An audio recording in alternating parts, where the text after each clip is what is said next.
goes Capacia being rushed. Fire out there, got a man, and it's caught out there to the 10, to the 5. Touchdown, Eisenhower. We are the Eagle team. Oh, yeah! Yeah, yeah, yeah, yeah!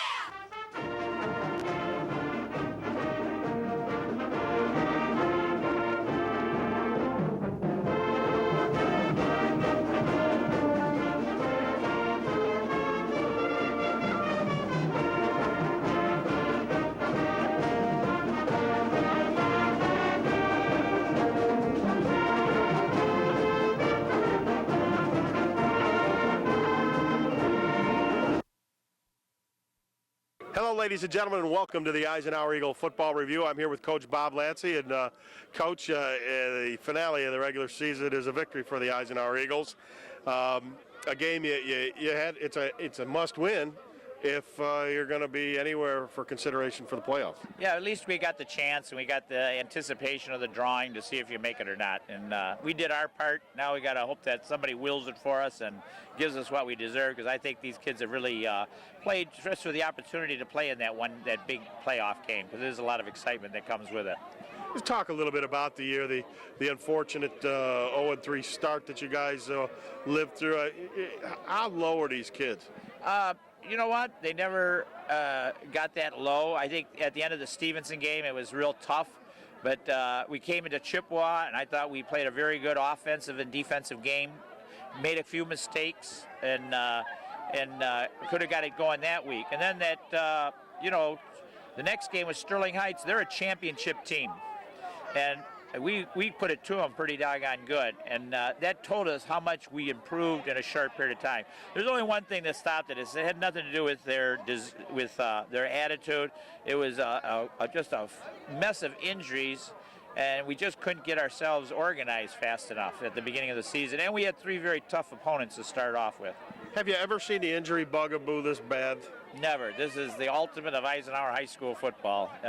This year, and with John Orlando last year, it just seems like, I don't know if everybody else is getting a little bit bigger, and that's what's catching up, or if it's just, you go through these things, and in other years you don't have an injury hardly all season long. Well, the year's not over yet, but you got some nice players coming back, hopefully. Phil Manolo showed us what he can really do with a healthy knee. You've got Joe Worth, of course, coming back. He played a real good game tonight.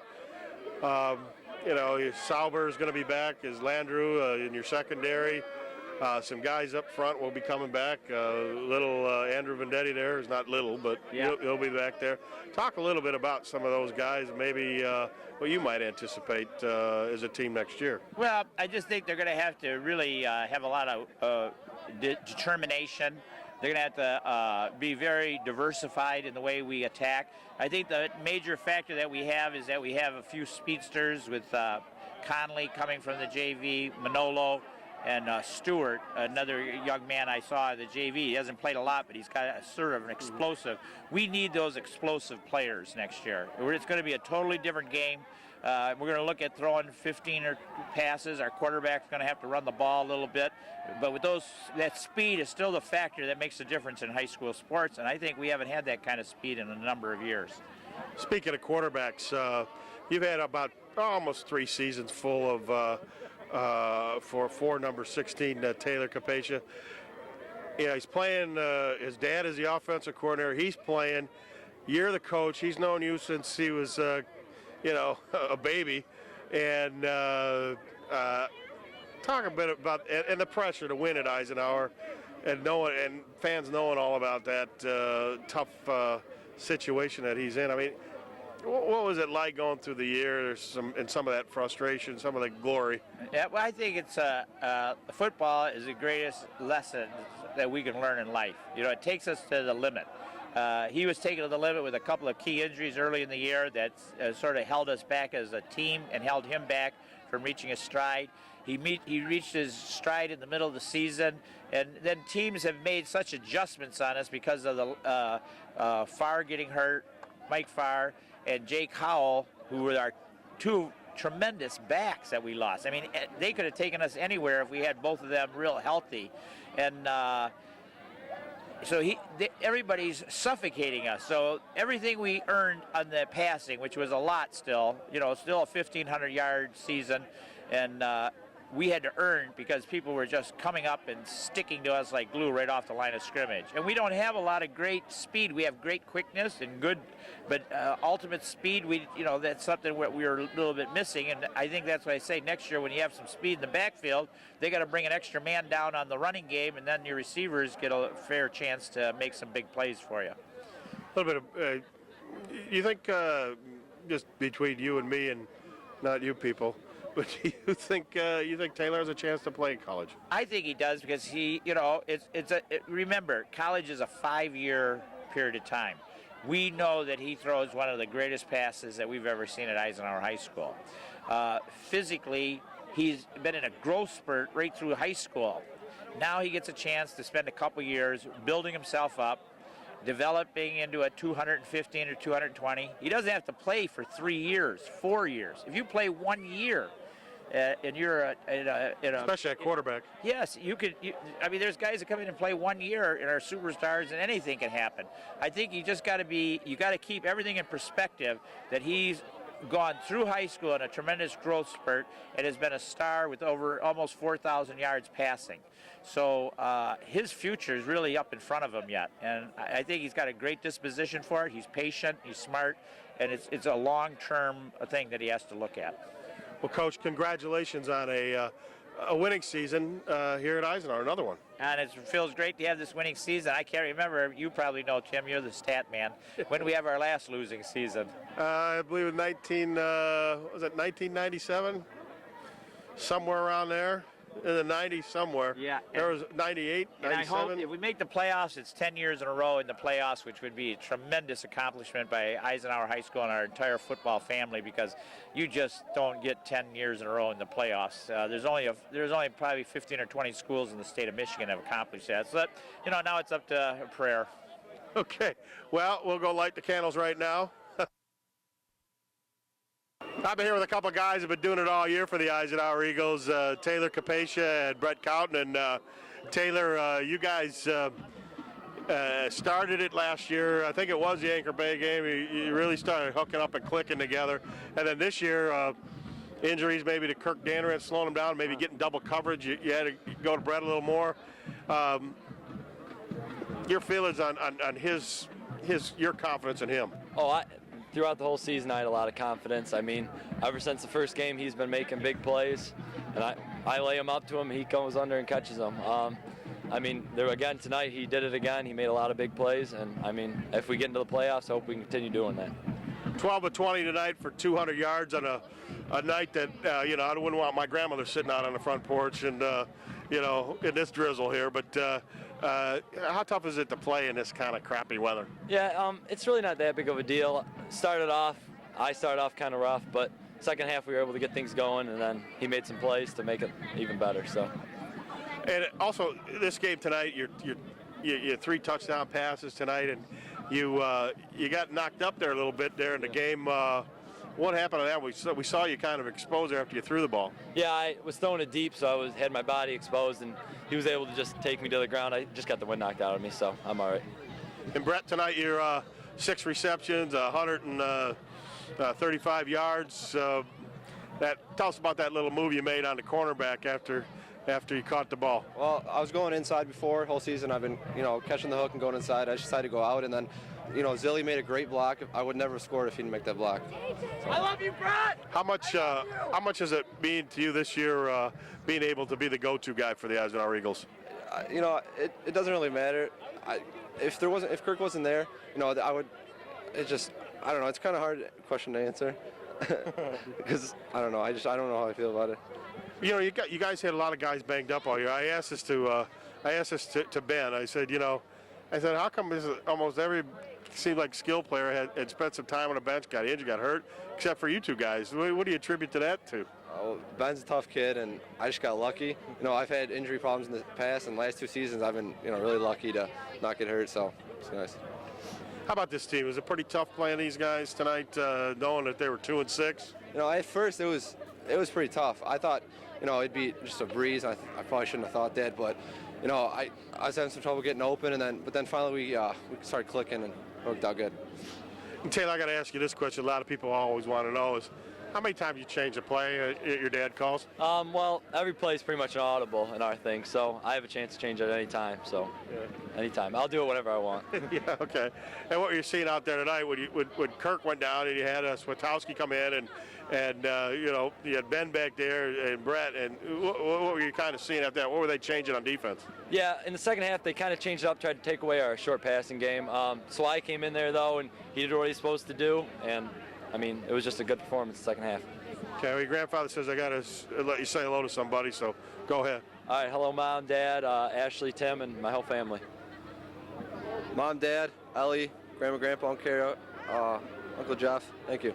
Ladies and gentlemen, one of our stars this evening, Ben Babowski, both sides of the football, but more importantly, gave the Eisenhower Eagles a little bit more of a lift on offense. As the running backs out, Michael Farr and just about everybody. Phil was in tonight, but you had to carry the load. What kind of responsibility is that for you? It's a big responsibility, knowing that you're the one guy to do it, but I feel great that coaches put me back there, that they have trust in me, and unfortunately we don't have Mike Farr back or Jake, but Phil Manola coming back next year, he's going to be a great running back, and I know he's going to do well. How about it? You broke off a couple of runs. Looks like you were having some success on the counterplay. Yeah, linemen did really good job. That's why they made it. I couldn't have done it without them, and they just made the hole, and it worked. Well, probably we're going to have Brett Cowton on the show later, but I'm going to ask you guys. You guys played the whole year, didn't get hurt, didn't get banged up. What's that all about, you? Shelby Lions, we go way back, and we're every Shelby Lion you can ask. They're tough guys, and they won't get hurt. Well, you guys had a great season. Ben, you had a great role on both defensively and offensively. We congratulate you and the rest of the seniors. Go ahead and say hello to some folks. Thank you. Hey, Mom. Hey, Dad. Hey, Anna. Thanks for coming to my games, and everybody who supports. Our defensive star tonight, Joe Worth, number 81 for the Eagles. 8 tackles tonight, and Joe, these guys had a pretty powerful running back in number 47, Parks. Well, he was a big guy. He was hard to take down, just like the guy from Romeo. But hard work and practice getting the ball, a lot of defenders. It's good. How about it? They had you playing on defense. They had you play back as a free safety back there, way back there, looking for I don't know what. You're out there. It seemed like you're all alone in the middle of the field. What was that all about? Well, we practiced 5-3 and the third and long passing to, like in the end of the third quarter, or actually halftime. Excuse me. But yeah, it's basically for pass coverage. Talk about a little bit about playing with the seniors here on this team. You had a chance to play with them as a sophomore too, and how much are you going to miss these guys? I'm going to miss them a lot. Playing with these guys for my second year now, built a lot of good friendships, and I'm pretty sure it'll go a long way. What do you see for next year for yourself?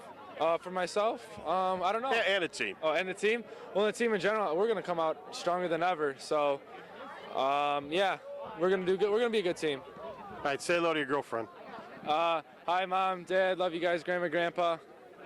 Stay tuned for game highlights right after this.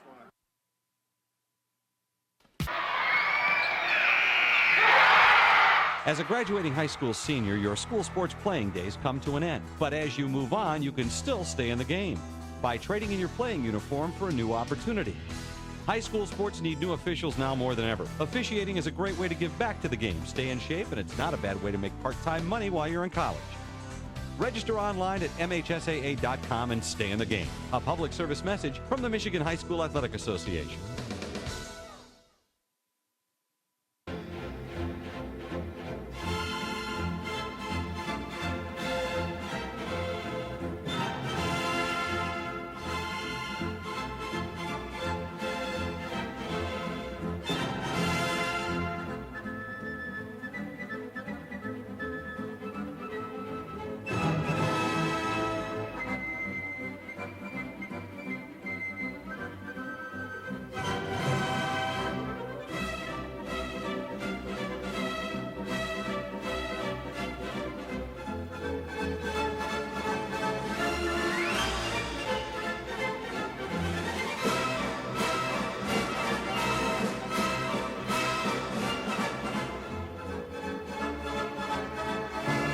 come on, I know you're hungry now.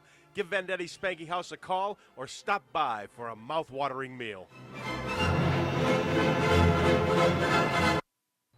The Eisenhower Eagles return home to play their last game of the 2008 campaign. They would need a win against the Anchor Bay Tars to at least be considered for high school football play here in Michigan.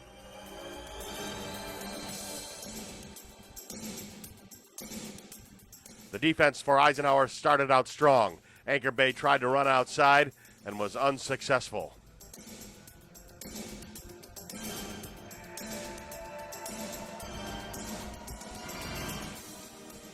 The beginning of the first quarter, it was a slow struggle for the offenses, but the Eagles' special teams were right there. The punting was great, and Anchor Bay had no field position in the first quarter. Again, they try to go outside, but Rob Vendetti is ready.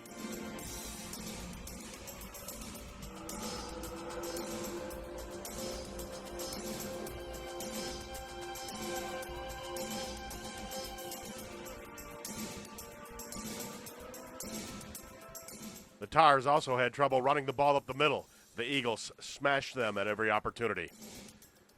In the waning moments of the first quarter, the Eagle offense seemed to find their rhythm as Capacia goes to Kirk Dandran here for a big gain. Then Ben Babowski breaks this nice run. Ben having a great night for himself in his final regular season game.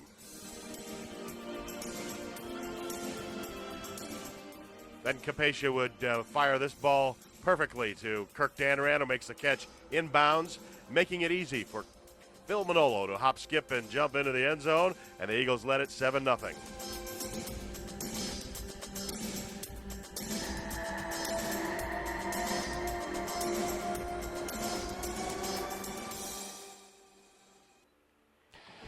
Into the second quarter, the Eagles continued their hot hand on offense. Here on 2nd down and 21, Ben Babowski gets 28 yards and an Eagle first down.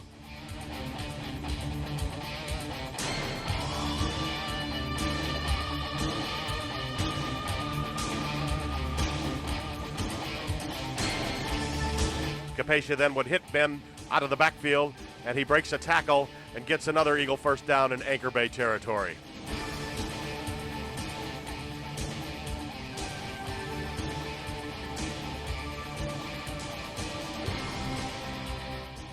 Then a nice sideline route run by Kirk Dandran makes the catch. On 3rd and 21, the Eagles pull out the old trick book, and the hook and ladder is to Phil Manolo, and he gets it for a first down to the Anchor Bay 35. And Capacia would roll out, fire a pass to Brett Cotton, who makes a move on his defender. It goes all the way for a touchdown. Score at halftime, Ike 14, the Tars nothing. To begin the second half, the Eagles continued to hit hard on defense.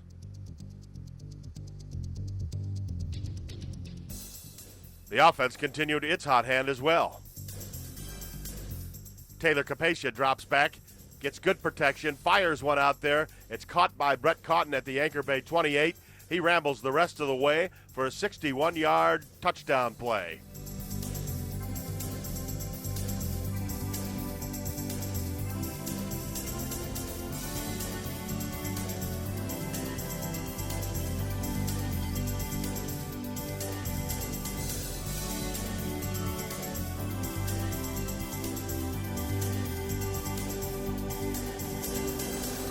In the last few moments of the third quarter, the Eagles go to Ben Babowski, their power horse for the evening, and he does not disappoint on these 3 runs.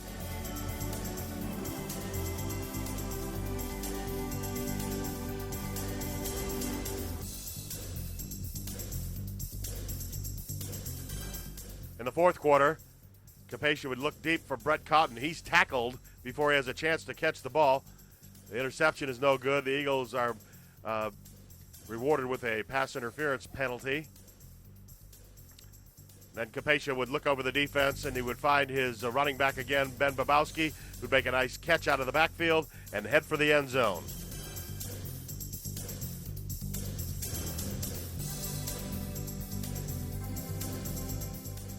The touchdown was the Eagles' last score of the game, making it 27-0.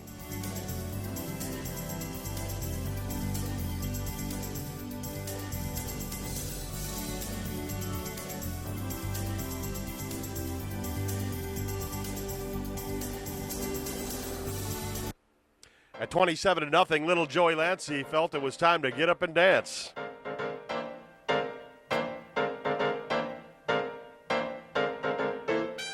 So did Phil Manolo as he dances around the right side of the defense of Anchor Bay and gets a big first down for the Eagles to help run the clock out. Justin Long steps in and makes sure there's no more scoring on the Anchor Bay side. The Eagles finished their regular season in 2008 with a victory over the Anchor Bay Tars, 27-7.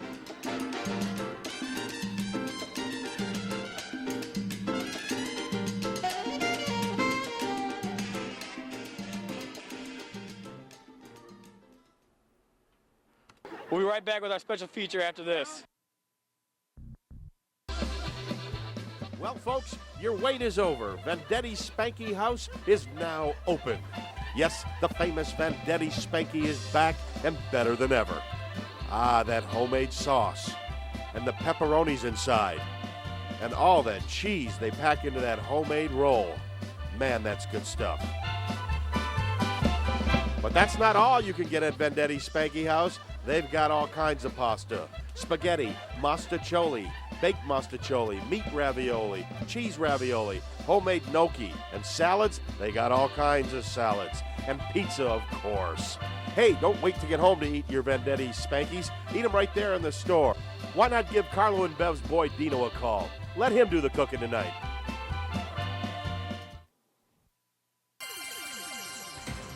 The year 1999, the Eisenhower Eagles and the Stevenson Titans in another one of their classic battles. This was the playoffs, and the Eagles came out firing.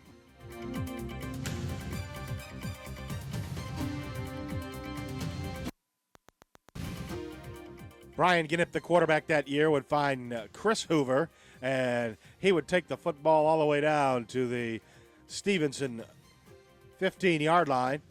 And that's where John DeGiorgio would pound it in for the Eagles for the early lead.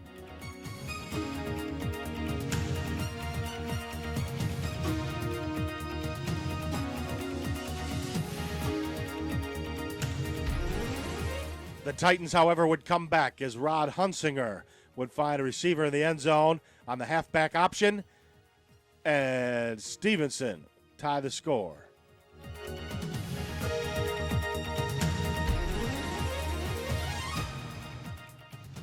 The Titans would go up as Rod Hunsinger piles in from the 3-yard line, and they led it 13-7.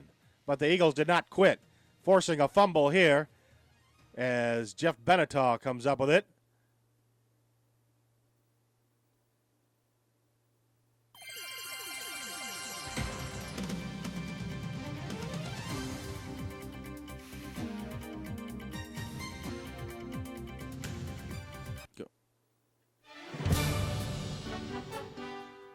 Brian Ginnip would find Chris Hoover on the left sidelines.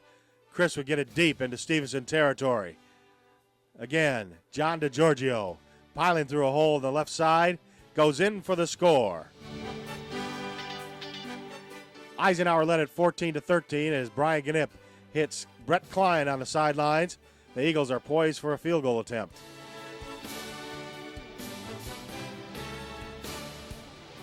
Ginnip sets up this field goal attempt with this run, using his head on this play.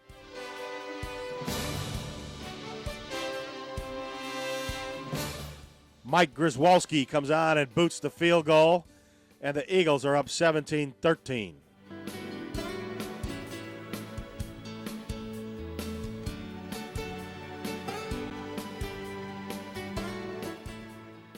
Titans trying to come back here. And the ball is tipped and picked off by Brett Klein.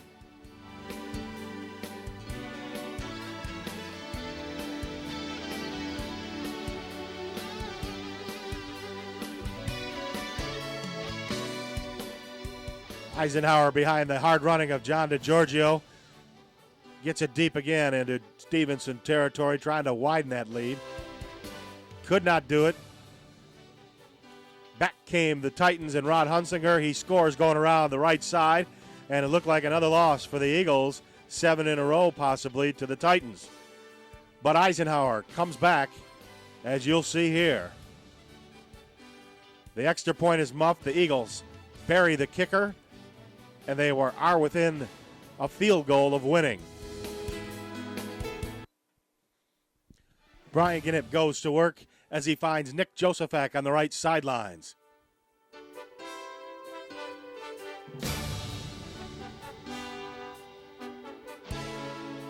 Then Brian would find Chris Masano, and the All-State wide receiver makes this catch and gets some extra yardage.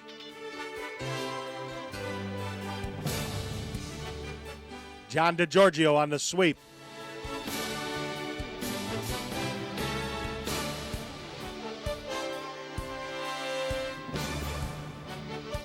Nick Josephack once again on some hard inside running.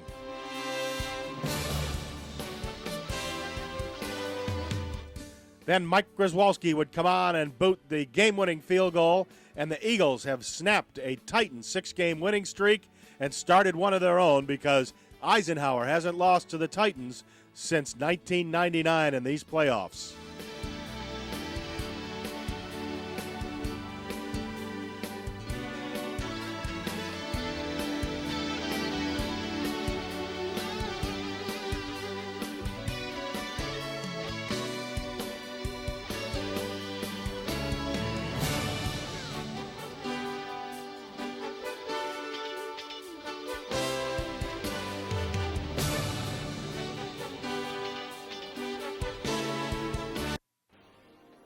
The Eisenhower Eagles make the playoffs for the 10th straight year. They will face the Lake Orion Dragons. You can check the time and the date for that game by going to the MHSAA website. Good luck, Eagles, and I hope to see you folks out there supporting the Eisenhower Football Eagles.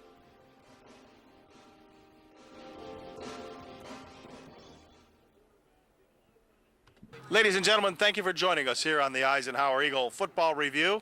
We hope you enjoyed the show and hope to see you next time right here on the Eisenhower Eagle Football Review.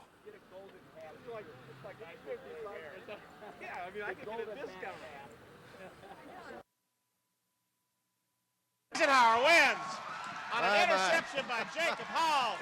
And this, folks, has been one of the greatest comebacks in Eisenhower history.